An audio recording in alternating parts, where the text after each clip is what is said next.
Hello and welcome to episode number 2 of the Just Ask Vodcast. I'm joined by the lovely Sarah Pass today. Sarah, thank you so much for joining me on episode number 2. My This is fantastic pleasure. I'm to have you. so excited and proud of you.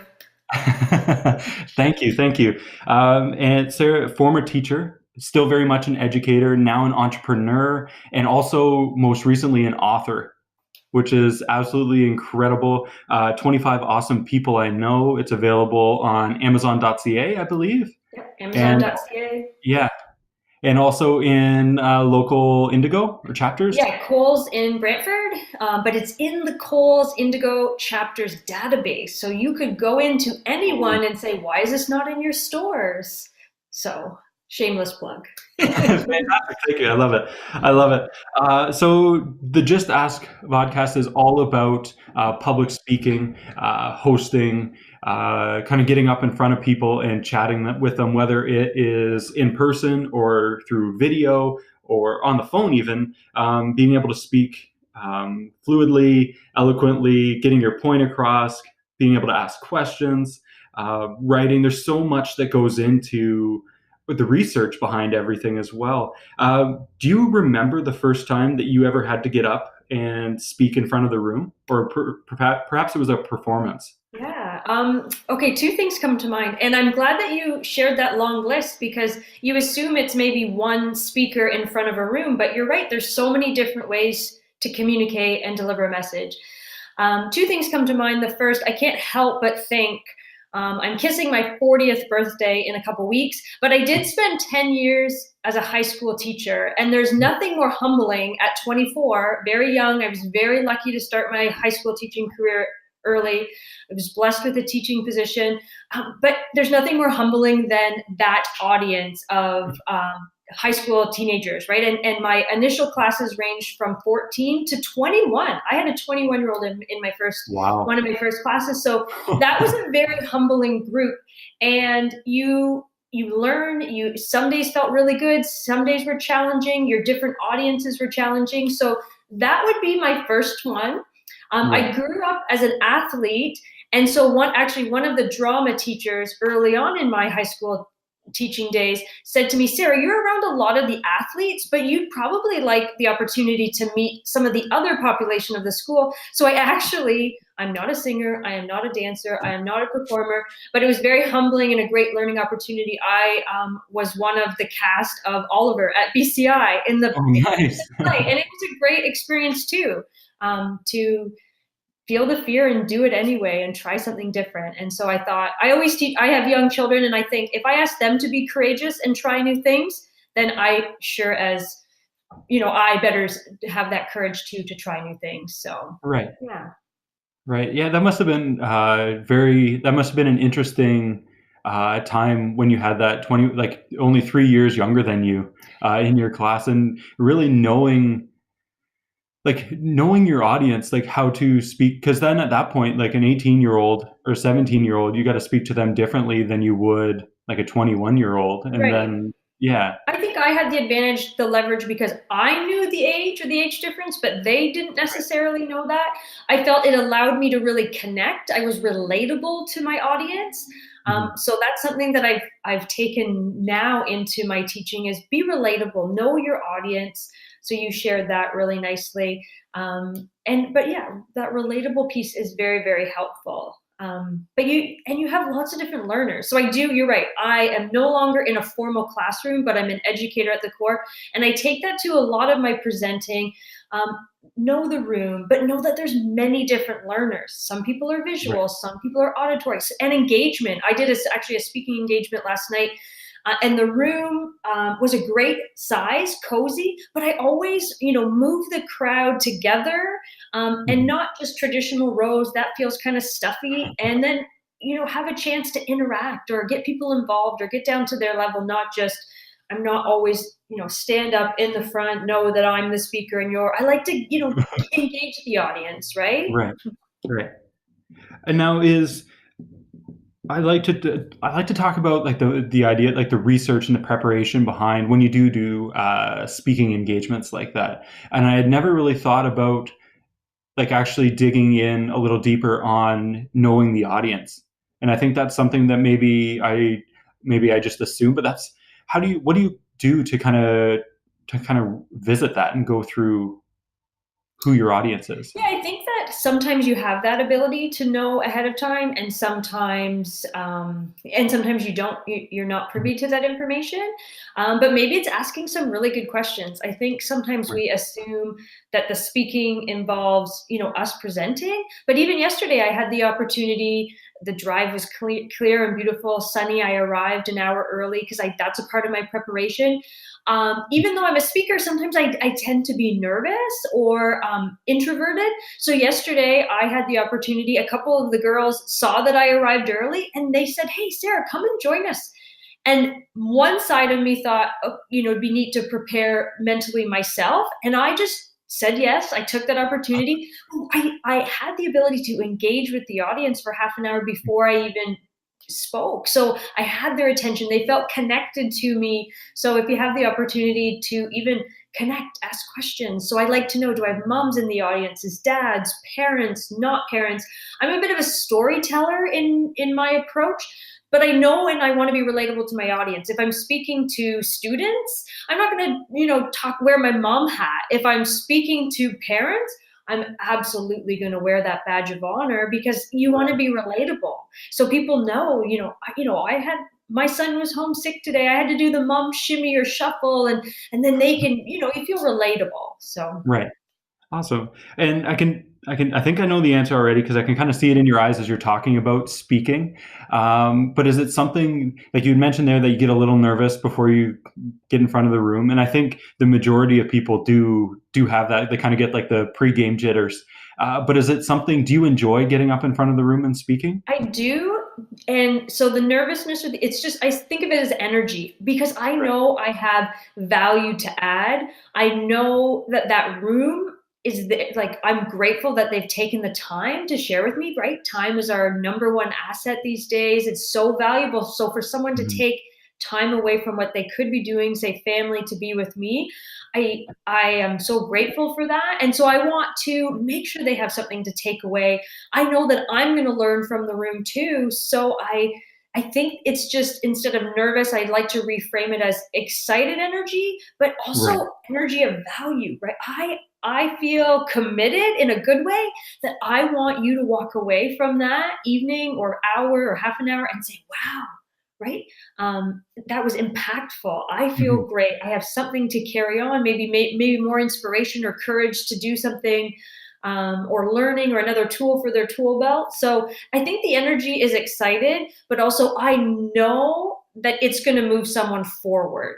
And I don't take that lightly. I love that feeling because I know that yeah, it's exciting. So nervous energy, but I know that it's going to add so much value. So I love that, and I think that's really important to know your value. Oftentimes I look at that nervous energy as it means that I care, that I'm excited about it, and that I care about what I'm doing, and that I want to do a good job. So I really like your viewpoint on that. Just that you know that you're going to bring value, and you're going to change somebody. That's really cool. yeah, and I think too, we're all, authentic or honest about that because I want anybody to, not see us or put us on a pedestal, but to say, hey, I could do that too, right? So I'll Mhm. share if I'm nervous.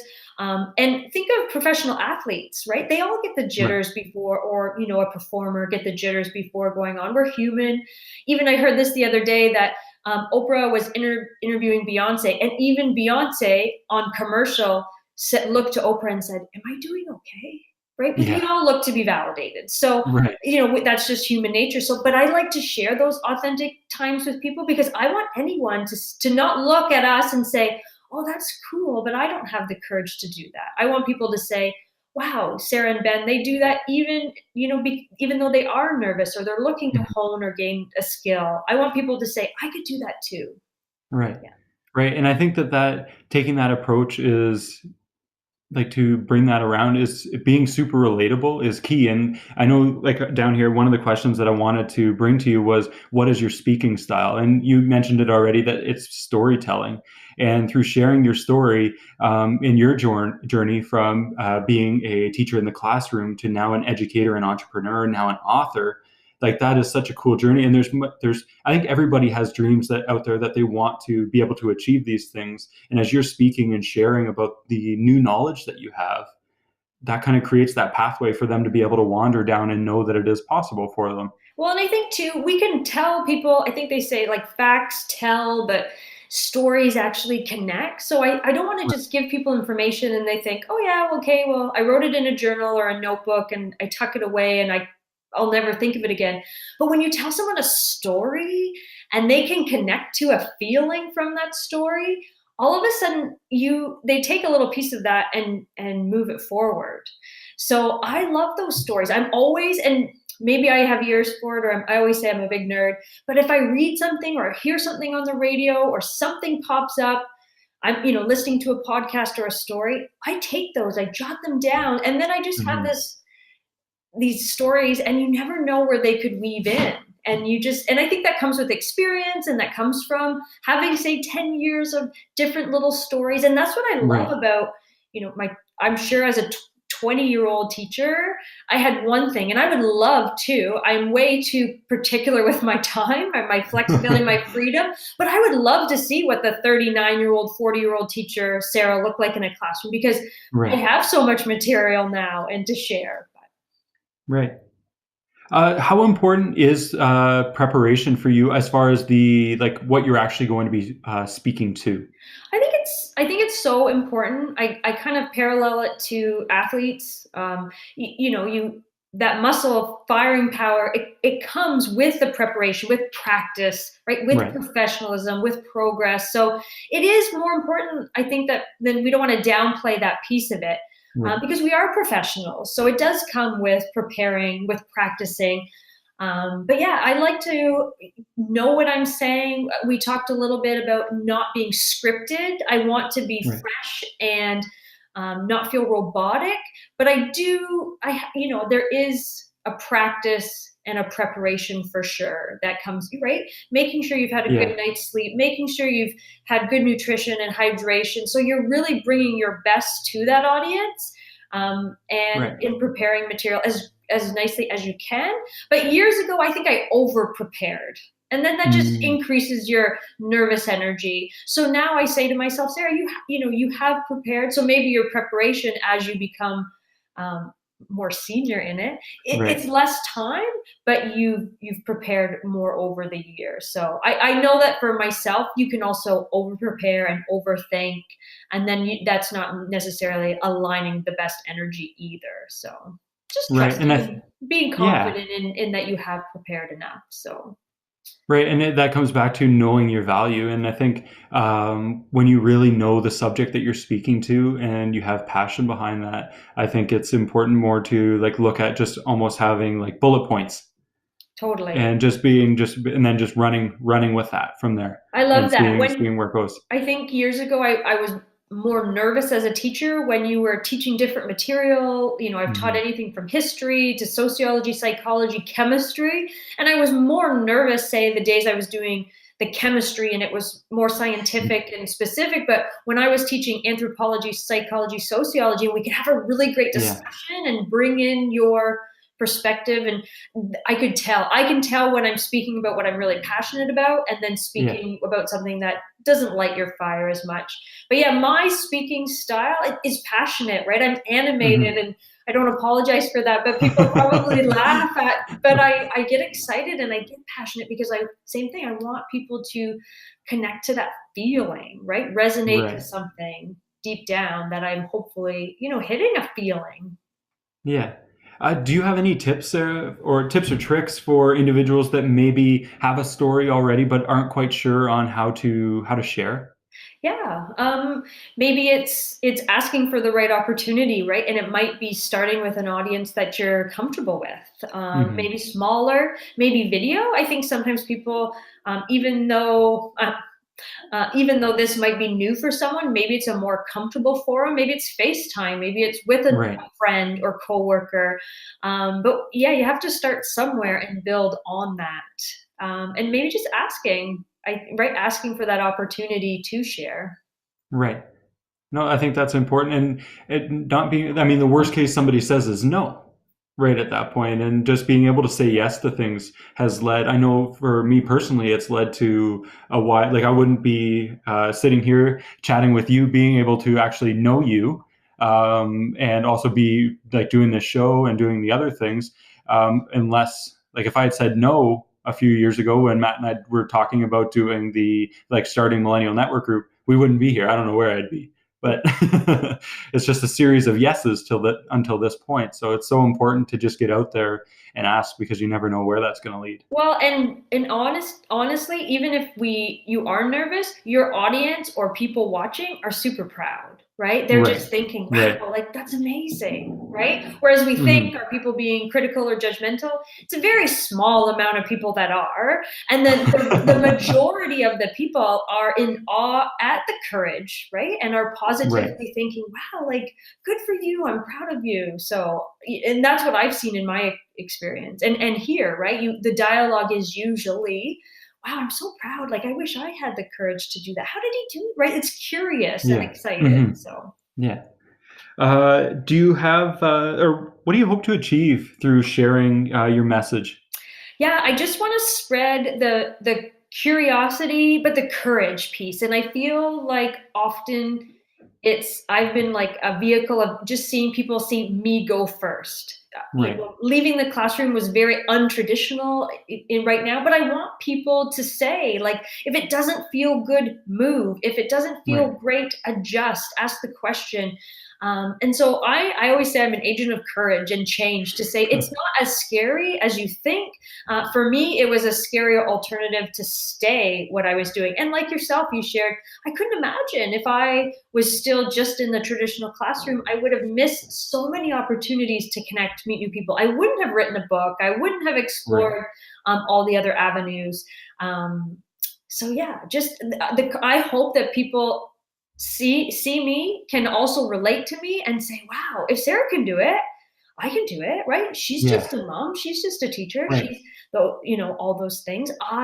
If she can do it, I can do it. Is really the message that I hope to keep spreading. And it's not, Yeah. you don't have to, be a teacher, or you can do it. And it's that I'm Hmm. multi-passionate. And so I hope people see, not just like, oh my gosh, what is she doing now? That, oh Hmm. wow, if you're interested in a book, in speaking, in entrepreneurship, teaching, it's right? Right. Musician, new skills. So that, yeah, the courage to do the and as well. It's not necessarily choosing. Right. And I think I've gone through this recently, and it has exactly to do with the and it was that we do a wide array of things. Like when somebody asks that standard question, so what do you do? And it's kind of like, well, I do this and I do this and I do this. And, or for you, it'd be, I'm an entrepreneur, I've written a book, I speak in the community, like all these things. And I got to the point where whenever I'd say that, I'd get, oh, so you're busy then. It's like, well, okay, well, that's if that's not necessarily the best answer to hear back after saying that. So then I just started listing one thing. And Oh, okay. this is kind of what I did. And somebody had come up to me and I kind of had said that, and they had overheard the conversation, and they're like, why are you dimming your light? Like continue to share all of what you do. You're excited about all of it. Don't dim your light because you think that people won't understand or don't care about all of that. So it's very important that you can have ands, and you should be honored to share what they all are and be excited about it. Yeah. Um, I like to not, shift that word away from busy, and I say, actually, I'm less busy than I ever was. mhm. I have full and fulfillment, but I'm strategic and I leverage those multi passions. So I'm not busy. I'm busy. I I can, love but when people think we're that. busy, it's great because they think, oh, well, she's too busy for me to ask to do a favor to help me. But I have lots of free time, Mhm. but I'm definitely full, like so much fulfillment. So Right, full versus busy. right. And what I like writing a book. It's like you're putting a performance onto paper, Yeah, right? And that must have been quite a journey. I'm glad I didn't think of the whole staircase, the whole process, because I Right. probably would have talked myself out of it to think that maybe people would judge, or scrutinize or pick Mhm. apart each thing. I was so not worried about that piece of it.